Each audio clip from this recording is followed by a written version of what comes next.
കഥ എൻ്റെ ഓഡിയൻസിനോടൊന്ന് പറയണമെന്ന് തോന്നി.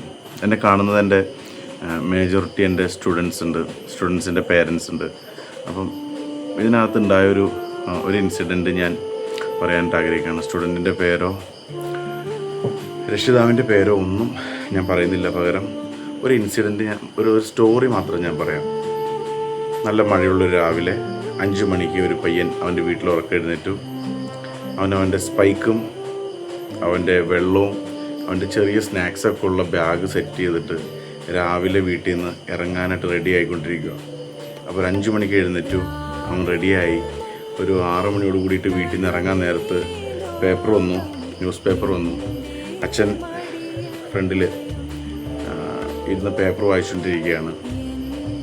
അപ്പോൾ ഇങ്ങനെ പേപ്പർ വായിച്ചുകൊണ്ടിരിക്കുമ്പോൾ ഇവൻ ഇറങ്ങിപ്പോകുന്ന നേരത്ത് അച്ഛാ നല്ല മഴയാണല്ലോ, ഞാൻ പ്രാക്ടീസിന് പോകാട്ടോ എന്ന് അച്ഛനോട് പറഞ്ഞപ്പോൾ ഈ അച്ഛൻ ഇവനോട് പറഞ്ഞു, പഠനത്തിൽ കൂടുതൽ ശ്രദ്ധിക്കുക, 9ാം ക്ലാസ്സൊക്കെ ആയില്ലേ, ഇനിയിപ്പം സ്പോർട്സ്, കളി, കോച്ചിങ് ഈ വക കമ്മിറ്റ്മെൻറ്റ്സ് ഒന്നും വേണ്ട എന്ന് പുള്ളിയുടേതായിട്ടുള്ള ഭാഷയിൽ അങ്ങോട്ട് പറഞ്ഞു കൊടുത്തു. അങ്ങനെ പറഞ്ഞു കൊടുത്തു കഴിഞ്ഞ് കഴിഞ്ഞപ്പോൾ എന്താ ഉണ്ടായെന്ന് വെച്ചാൽ ഈ കുട്ടി ഈ കയ്യിലിരുന്ന ബാഗ് മെല്ലെ താഴെ വീണു. കാരണം ഇത്രയും കാലം ഒരു 5ാം ക്ലാസ് മുതൽ 8ാം ക്ലാസ് വരെയൊക്കെ അവനോട് കോച്ചിങ്ങിന് പോകണം, കളിക്കണം, ആരോഗ്യം ഉണ്ടാവണം, നല്ല ശരീരത്തിലാണ് നല്ല ബുദ്ധി ഉണ്ടാവുള്ളൂ എന്നൊക്കെ ബ്രീഫ്ലി പറഞ്ഞുകൊണ്ടിരുന്ന അച്ഛന് പെട്ടെന്ന് അച്ഛൻ്റെ ടോണ് മാറ്റിക്കഴിഞ്ഞപ്പോൾ അത് അവനെ ഉൾക്കൊള്ളാവുന്നതിലും വളരെ നിരാശാജനകമായിട്ടുള്ളൊരു ഇൻസിഡൻ്റ് ആയിരുന്നു. അപ്പോൾ എന്താ സംഭവിച്ചെന്ന് വെച്ചിട്ടുണ്ടെങ്കിൽ ഇവൻ്റെ കയ്യിലിരുന്ന ബാഗ് ഒരു സൈഡിലേക്ക് വീണു. ഇവൻ്റെ മനസ്സും അതോടൊപ്പം ചെറുതായിട്ട്, ഞാനിപ്പോൾ വളരെ ലഘുവായിട്ട് പറഞ്ഞെങ്കിലും നിങ്ങൾക്കറിയാം ഈ ഇൻസിഡൻ്റൊക്കെ നടക്കുമ്പോൾ സ്വാഭാവികമായിട്ടും എത്രത്തോളം ഇമോഷണലി ആ കുട്ടീനെ അത് ബാധിച്ചിട്ടുണ്ടാവും എന്നുള്ള കാര്യം. അപ്പോൾ അങ്ങനെ അന്നത്തെ ദിവസം പരിശീലനത്തിന് വന്നില്ല. അവനോട് അച്ഛൻ പറഞ്ഞു കൂടുതൽ പഠനത്തിൽ ശ്രദ്ധിക്കാൻ പറഞ്ഞു. അപ്പോൾ പഠനത്തിലേക്ക് കൂടുതൽ ശ്രദ്ധ കൊടുത്തു. അങ്ങനെ പഠനത്തിൽ ശ്രദ്ധിക്കാനായിട്ട് അവൻ്റെ ഉള്ളിലുള്ളൊരു ഓട്ടം ഉണ്ടായിരുന്നു. ഈ ഗ്രൗണ്ടിലെ സ്പൈക്ക് ഇട്ട് മണ്ണിൽ അടിക്കുമ്പോഴുള്ള സൗണ്ടും ശ്വാസം തടസ്സം നേരിട്ട് കൊണ്ടിട്ടുള്ള വിയർത്ത് ക്ഷീണിച്ചിട്ടുള്ളൊരവസ്ഥയും ഇതൊക്കെ എൻജോയ് ചെയ്യുന്ന ഒരു അത്ലറ്റിനെ സംബന്ധിച്ച് ഇതൊക്കെ ഇല്ലാതെ വരുമ്പോൾ ഉണ്ടാകുന്ന ഒരു നിരാശാവഹമായിട്ടുള്ള മാനസികാവസ്ഥയിലേക്ക് ഈ പയ്യൻ മാറി. എങ്കിലും അവൻ്റെ ഉള്ളിൽ ഓടാനുള്ള ത്വര നിന്നില്ല. അങ്ങനെ വിഷമിച്ചൊരു ദിവസം ക്ലാസ്സിലിരിക്കുമ്പോൾ പുറത്ത് എവിടെയോ വെച്ച് ഒരു ചേട്ടനെ അവൻ പരിചയപ്പെട്ടു. ആ പരിചയപ്പെട്ട ചേട്ടൻ ചെറിയൊരു എന്തോ ഒരു സാധനം നമുക്കറിയാലോ കയ്യിലേക്ക് കൊടുത്തു.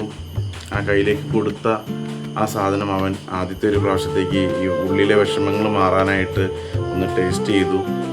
അപ്പോൾ ക്ലാസ്സിൽ വന്ന ടീച്ചർക്ക് ഈ പറയുന്ന കുട്ടിയുടെ ഭാവത്തിലും രൂപത്തിലും അവൻ്റെ മൊത്ത ശരീരഭാഷയിലെല്ലാം ചെറിയൊരു വ്യത്യാസം ഫീൽ ചെയ്തപ്പോൾ ടീച്ചർ അവനൊന്ന് പരിശോധിച്ചു. അങ്ങനെ പരിശോധിച്ചപ്പോൾ എന്തോ കണ്ടെത്താൻ പാടില്ലാത്ത, ഉപയോഗിക്കാൻ പാടില്ലാത്ത, അല്ലെങ്കിൽ ആ രീതിയിൽ അവൻ പോകില്ല എന്ന് പ്രതീക്ഷിച്ചിരുന്ന ഒരു സാധനം അവൻ്റെ ബാഗിൽ നിന്ന് കണ്ടെത്താനിടയായി. അത് പ്രിൻസിപ്പാളിൻ്റെ അടുത്ത് പറയുന്നു. പ്രിൻസിപ്പാൾ അപ്പോൾ തന്നെ അച്ഛനെ സ്കൂളിലേക്ക് വിളിപ്പിക്കുന്നു. അച്ഛനെ കണ്ടപാടെ പ്രിൻസിപ്പാൾ വളരെയധികം ദേഷ്യത്തോടു കൂടി ചോദിക്കുന്നു, നിൻ്റെ മകനാണോടാ ഇത്, അവനാണോ ഇങ്ങനെ ചെയ്തേ എന്ന് ചോദിക്കുന്നു. അപ്പോൾ അച്ഛൻ നിരാശ, എൻ്റെ മകൻ ഒരിക്കലും ഇങ്ങനെ പോകില്ല എന്ന് വിശ്വസിച്ചിട്ടുണ്ടായിരുന്ന ഒരു അച്ഛൻ്റെ ഉള്ളിൽ ഉണ്ടാകാൻ സാധ്യതയുള്ള എല്ലാ നിരാശയും അണപൊട്ടി. അച്ഛൻ കരയണു, മകനും കരയണു. ഈ അച്ഛൻ അന്നേരം തിരിച്ചറിയുകയാണ് എൻ്റെ മകൻ്റെ ഉള്ളിൽ. അച്ഛനോട് മകൻ പറഞ്ഞു, അച്ഛൻ ചോദിച്ചു എന്താ നിനക്ക് പറ്റിയത്, നീ എങ്ങനെ ഈ വഴിക്കായിപ്പോയി എന്നല്ല അച്ഛനിങ്ങനെ ചോദിച്ചപ്പോൾ പിന്നെ അച്ഛനോട് പറഞ്ഞു എൻ്റെ ഉള്ളിൽ ഓടാനായിട്ടുള്ളൊരു ആഗ്രഹം ഉണ്ടായിരുന്നു. എൻ്റെ ഉള്ളിൽ മത്സരങ്ങൾ, കാണികൾ നിറഞ്ഞിട്ടുള്ള ഗ്രൗണ്ട് എൻ്റെ മനസ്സിലുണ്ടായിരുന്നു. ജയിക്കുമ്പോഴുണ്ടാകുന്ന അപ്രിസിയേഷൻസ്, തോൽക്കുമ്പോൾ ഉണ്ടാകുന്ന നിരാശ, ഇതെല്ലാം ഞാൻ ആസ്വദിച്ചിരുന്നു എന്ന് ആ പയ്യൻ അച്ഛനോട് കണ്ണീരോടെ ഇങ്ങനെ പറയുക. അപ്പോൾ അങ്ങനെ പറഞ്ഞപ്പോൾ അച്ഛൻ തിരിച്ചറിഞ്ഞു. അപ്പോഴത്തേക്കും ഇവൻ 10ാം ക്ലാസ് ആയേ. അപ്പോൾ പറഞ്ഞ സംഭവമൊക്കെ കഴിഞ്ഞിട്ട് കുറച്ചധികം നാൾ കഴിഞ്ഞു. അപ്പോൾ അങ്ങനെ അച്ഛൻ അവിടുത്തെ കായികാധ്യാപകനെ സമീപിക്കുന്നു.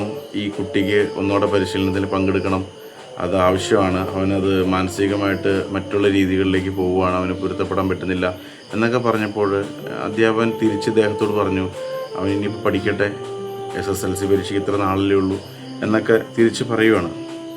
അപ്പോൾ അങ്ങനെയൊക്കെ പറഞ്ഞു കഴിഞ്ഞപ്പം അച്ഛൻ പറഞ്ഞു, അന്ന് ഞാനത് ചെയ്യേണ്ടിയിരുന്നില്ല.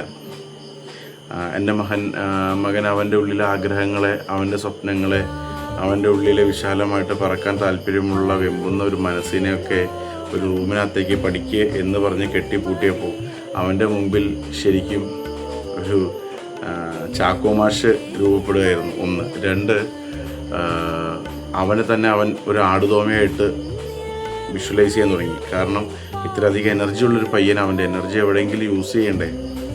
അപ്പം എനിക്ക് പ്രിയ രക്ഷിതാക്കളോട് അല്ലെങ്കിൽ നിങ്ങൾ അറിയുന്ന കുട്ടികളോട്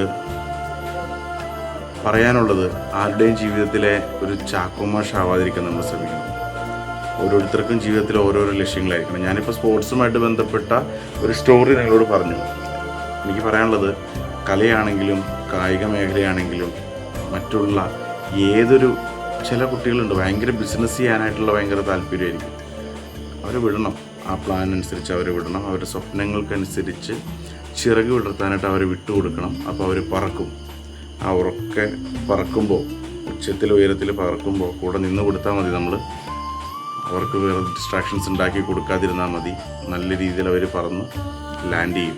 ഇടയിൽ എവിടെയെങ്കിലും എന്തെങ്കിലും പ്രശ്നങ്ങളുണ്ടെങ്കിൽ പട്ടം വലിക്കുന്ന പോലെ ഒന്ന് അനക്കി കൊടുത്താൽ കൃത്യമായ ഉയരത്തിലേക്ക് അത് പറന്നോളൂ.